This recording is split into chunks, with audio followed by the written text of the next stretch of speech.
गिरिराज जी क्यों कहा गया गोवर्धन जी को? इनकी उत्पत्ति कैसे हुई और गिरिराज जी महाराज की क्या महिमा है?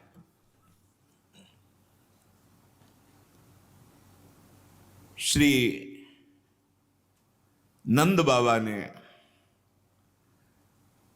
गर्गाचार्य जी को प्रेरित किया महिमा वर्णन करने के लिए। उपनंद आदि बड़े बड़े महापुरुष ये सब बैठ करके गिरिराज महाराज की महिमा सुन रहे हैं।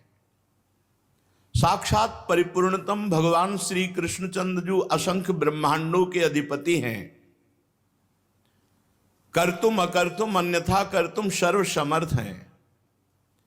जब पृथ्वी का भार उतारने के लिए स्वयं इस भूतल पर पधारे तो उन जनार्दन ने अपनी प्राण प्रिय प्राण वल्लभा अपनी उपास्य श्री राधा किशोरी से कहा, प्रिय तुम्हें हमारे साथ भूतल में हमारे लिए चलना होगा नवनिवृत्त निकुंज से। किशोरी जी ने कहा, प्राणनाथ आप चलने की बात कैसे सोच सकते हैं? जहां वृंदावन नहीं, जहां यमुना सखी नहीं, जहां गिरिराज गोवर्धन नहीं, वहां मेरा पदार्पण हो ही नहीं सकता। भूतल पर अगर हमारी सखी यमुना जी नहीं, गिरिराज गोवर्धन नहीं, तो प्राणनाथ जहां वृंदावन नहीं वहां राधा किशोरी नहीं जा सकती। श्री लाडली जी की बात सुनकर हरि जी ने मुस्कुरा दिया और कहा, हमने पहले से व्यवस्था की है। मृत्यु लोक में, भारत भूमि में, माथुर मंडल में अपने को ही 84 कोस भूमि में मैंने विस्तार किया है। ये 84 कोस भूमि श्री कृष्ण स्वरूप है। उस 84 कोस भूमि में आपके विलास के लिए, आपकी सेवा के लिए जो जो चाहिए वो हमें पहले से पता है। यमुना जी, गोवर्धन और संपूर्ण आपके सुख के लिए वृंदावन की शोभा भूतल पर उतरेगी। नंद बाबा ने पूछा, क्या पहले से गिरिराज जी महाराज ब्रजभूमि में प्रकट हो गए? तो कहा, नहीं, इस शालमली द्वीप के भीतर द्रोणाचल के गर्भ में उत्पन्न हुए थे। जो द्रोणागिरी है उनके पुत्र हैं गोवर्धन जी महाराज, वहां प्रकाशित हुए थे। जब गिरिराज जी महाराज प्रकट हुए थे तो समस्त देवताओं ने पुष्प वर्षा करके गिरिराज जी महाराज का अभिनंदन वंदन किया शालमली द्वीप द्रोणागिरी पर। हिमालय आदि पर्वतों ने, सुमेरु आदि पर्वतों ने आकर के गिरिराज जी का पूजन किया, प्रणाम किया, परिक्रमा की। और विधिवत पूजन करने के बाद समस्त पर्वतों ने हाथ जोड़कर गोवर्धन जी की स्तुति प्रारंभ की।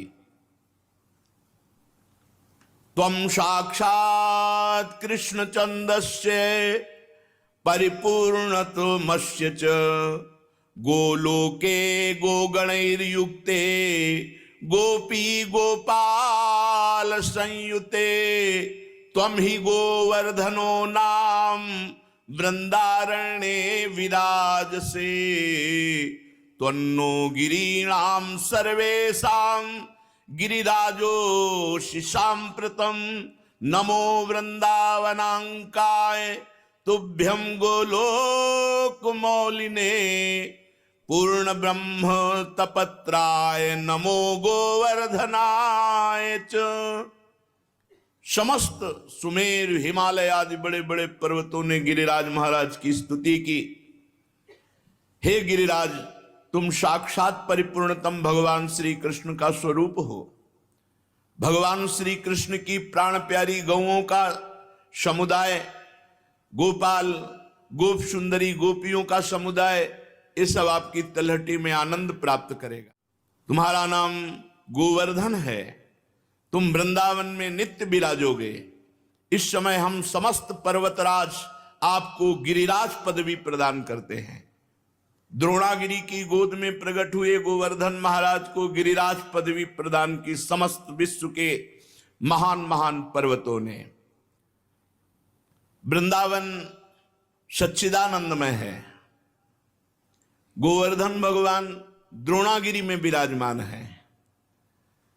समस्त देवता गिरिराज सुमेरु आदि स्तुति करके गोवर्धन जी महाराज को प्रणाम करके परिक्रमा करके सब अपने अपने स्थान को गए।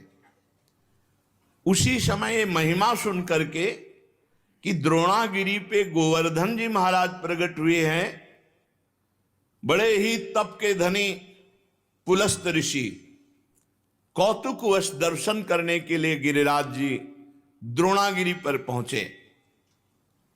देखा द्रोणाचल की गोद में गौर श्याम वर्ण, गिरिराज जी के शिलाओं में आभा प्रकट होती गौर श्याम। एकाग्रता पूर्वक जब गिरिराज जी की परिक्रमा करो, दूर से देखो तो कुछ शिला में गौर रंग, कुछ शिला में श्याम रंग आपको दिखाई देगा।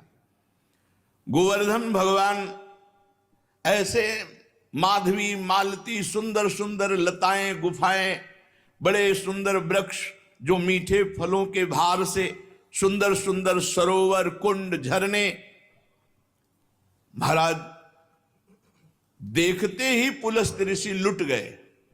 ये तो महान तपस्या करने की स्थली है, इनकी कंदराओं में तो बहुत आनंद आएगा ध्यान करने में भगवान का। सैकड़ों शिखर गिरिराज जी महाराज के रत्नमय, विविध रंग बिरंगे धातु, विविध शोभा पुष्पों की, नाना प्रकार के पक्षी खग कोलाहल कर रहे, झरने गिर रहे, मृग और बहुत से बंदर, मयूर, केकिका ध्वनि, बड़ा आनंद गिरिराज महाराज। पुलस्त जी के मन में इच्छा हुई कि ये पर्वत हमारे अधिकार में आना चाहिए, गोवर्धन। द्रोणाचल से कहा, द्रोणागिरी मैं तुम्हें आदेश करता हूं अपने पुत्र का मुझे दान करो। द्रोणागिरी के पुत्र हैं गोवर्धन जी महाराज। तुम पर्वतों के स्वामी हो, तुम्हारा बड़े बड़े ऋषि मुनि तपस्या के द्वारा आदर करते हैं, तुम बड़ी औषधियों के पुंज हो, दिव्य औषधियां तुम में प्रकाशित होती हैं। जब लक्ष्मण जी को वीर घातनी शक्ति मेघनाथ ने मारी थी तो यहीं से औषधि, तो हनुमान जी महाराज को लगा कि कौन सी औषधि है, क्योंकि उन्होंने बताया प्रज्वलित तेजोमयी, तो कालने में साफ प्रज्वलित तेजोमय कर दी थी कि हनुमान जी भ्रम में पड़ जाए। लेकिन बुद्धिमान अग्रगण्यम बलवताम वरिष्ठम पूरा द्रोणागिरी उखाड़ लिया, जो मन आवे सो छांट लो।